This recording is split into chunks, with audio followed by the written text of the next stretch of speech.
we are now traveling to India. And I would like to introduce Natasha D'Souza. Now, Natasha describes herself as a fun-loving, compassionate, and young hospitality professional with a keen penchant for delicious food, gourmet beers, and large hotels, which is probably one of the best descriptions I've ever heard about anybody. However, I would like to describe Natasha as possibly one of the most impressive young women I have ever met.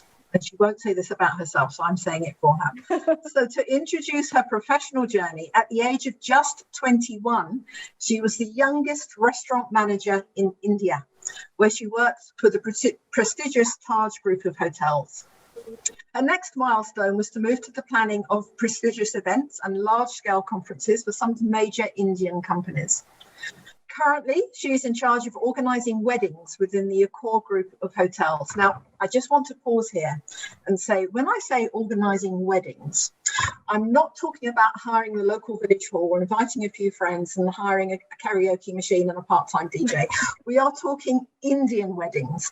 These are on a scale unlike anything else. The only thing I can think will probably mirror them in their complexity and scale is organising the opening ceremony at the Olympics. That only has to be done once. Natasha does this again and again and again. So, I mean, just awesome. She is an incredible young woman. And as Natasha says, while every journey has its ups and downs, I would say it was absolutely worth every ounce of work and always will be. They say tough times don't last, but tough people do. Absolutely, Natasha, over to you. Katie, hi. Thank you so much for that incredible introduction. I hope everyone can hear me clearly. So I'll begin right away. And from the previous couple of introductions, I love the way the Wayfinder web page says, they help women build a better life by acquiring them with the right skill set. In the same way, I believe each one of us here today, because we chose to believe in ourselves when we were told otherwise. So kudos to that. And what a brilliant start to this afternoon.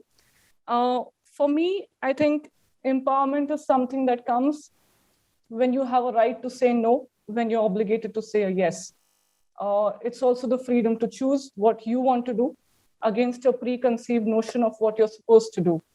It also majorly comes into play when there's an equal opportunity for everyone. I think it's also having a fair shot at whatever life has to offer. So good afternoon, good morning, good evening, everyone from every part of the world. Thank you so much for joining. I hope you all can take something back, just the way I took something back by listening to two fantastic women before me. So a little about my childhood. I spent a couple of years traveling the length and breadth of India because my father was in the Indian Air Force. So I made new friends. I changed schools like the seasons changed. So it was very frequent. And since I had no sibling, I was born, brought up, and made to think very independently. So thank you for that, Mom and Dad. So I began my journey professionally after changing 8 different schools, 1 college, and a brilliant 6-month internship. After a lot of hard work, I landed a very coveted position where you are speeded up and you're made a manager in a span of 1 year. So the average span to get to that position is somewhere around 3 to 4 years. So the pressure, the work, the hours were tremendous, but I wouldn't have traded that for anything. So my 1 year was basically comprised of working in a very glittery and a glamorous hotel. I was awed and charmed by the lavish buffets, the clinking of glasses, the occasional spotting of a celebrity. And that's also where I met Roger and Katie a couple of years back. So my day-to-day task was basically working around the clock with an on-floor team where I had to learn the operations. I also had to do back operations where there's a lot of hard work involved. And in whatever free time I had to basically shadow my superiors, and I had to see all the leadership skills that were going into play. So there was a lot happening in that 1 year. But at the cost of not bragging, I completed my 1 year, I excelled, and I became a manager. So I think that's where my challenge started truly. Usually it's the other way around, like your training is tough, and then you become a manager and you enjoy the fruits of labor. But for me, things switched very differently. I became a manager at the age of 21. So the people who I was working with, suddenly the dynamic changed and they started reporting to me.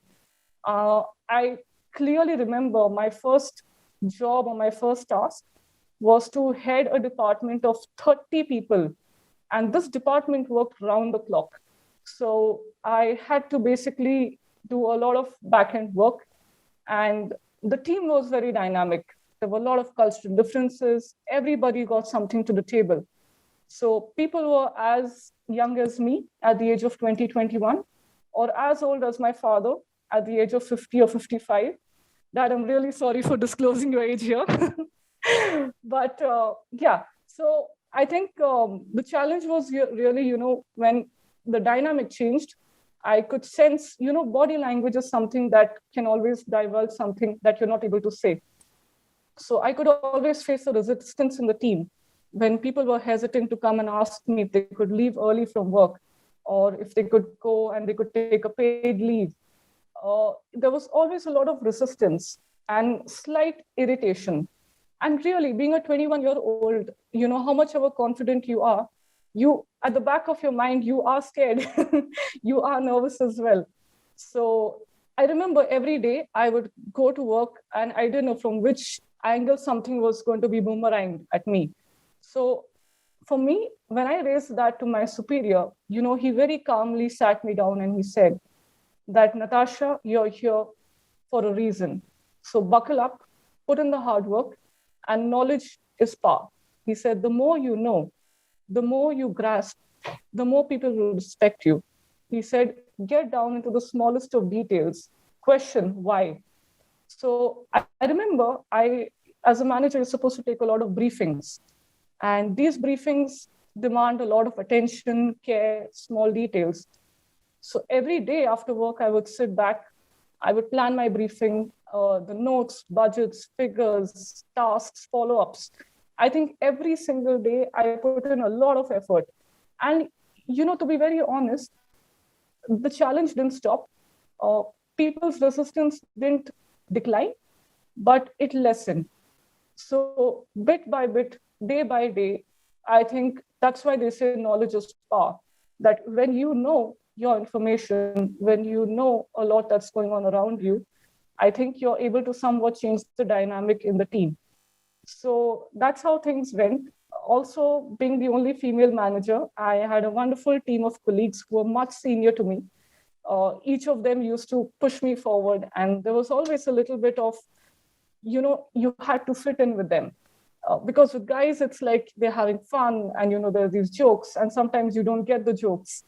But I think it's okay. I think at times you just have to buckle up, you just have to put your head to it, and you have to work through it. So I made sure that after 3 years, when I left this organization, I left as a very confident 24-year-old manager with a head held high. So that's how I exited my first hotel. And I decided it was time to start something new, take up a new challenge. And that's when I decided to do a shift from operations into sales. So on one hand, I was probably making someone's vision come true. On the other hand, I had to sell this vision to somebody at a very premium rate. So my second organization was equally beautiful. It was in the heart of Mumbai, a city that never sleeps. We had these huge banquet halls that were running around the clock. There was a movie conference, there was a product launch, there was a film festival. Something or the other was always going on. So people automatically expected that when you have the knowledge of a background of operations, you're translating that into a sale. So, the time to merge into something was really low. I just had to pick up the buck and start working again. But I remember among all of this, there was always a time that as women, when you stay alone or you're not staying with your family, or if you're not married for that matter, there's always an expectation that, yeah, she can put in a couple of extra hours. That's okay. She has no one to go home to. So I think at times I made my peace with that. I was more than happy. I said, yeah, why not? Let's just put in those couple of extra hours. Let's learn. But I think it's very important to draw the line. As previously you mentioned, there has to be a balance. You breathe in, you breathe out. I think even if you have no one to go home to, or even if you're coming back home and you want to work out or read a book, I think, things like this should never be questioned. Your body language should never be, like, why do you want to go home early?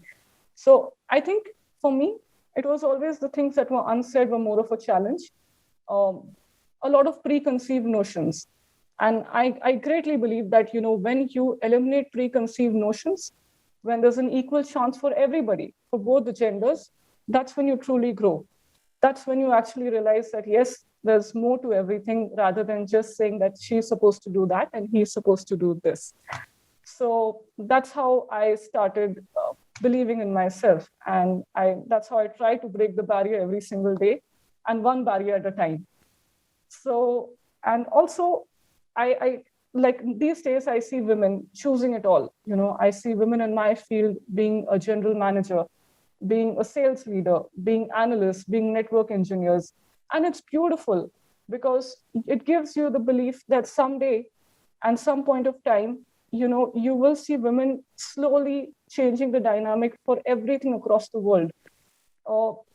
It gives me the belief and the faith that someday, probably a couple of years down the line, that if I have a daughter someday, she should say that, Mom, I want to be just like you or better than you. So those are the kind of goals I do want to have. And, coming back to moms or mothers, there's always a dynamic. There's always something that you have Grammy Award winners, you have Oscar Award winners or athletes always thanking their mothers. Thank you so much, Mom, for this. Thank you so much, Mom, for helping me out here. So I hope my folks are still online here, and I'd like to just take a very brief and a quick minute to thank both of them. Thank you so much, Mom and Dad, for raising me to be where I am right here. This would not have been possible without the both of you. And as I know, there are many other speakers also waiting to just give their share of experience, and I'm waiting to hear them. I just want to leave you all with one small thing. I'll try my best to translate it for you, and I really hope you do understand it.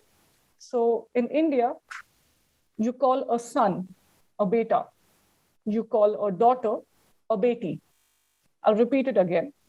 In India, you call a son a beta, and you call a daughter a beti.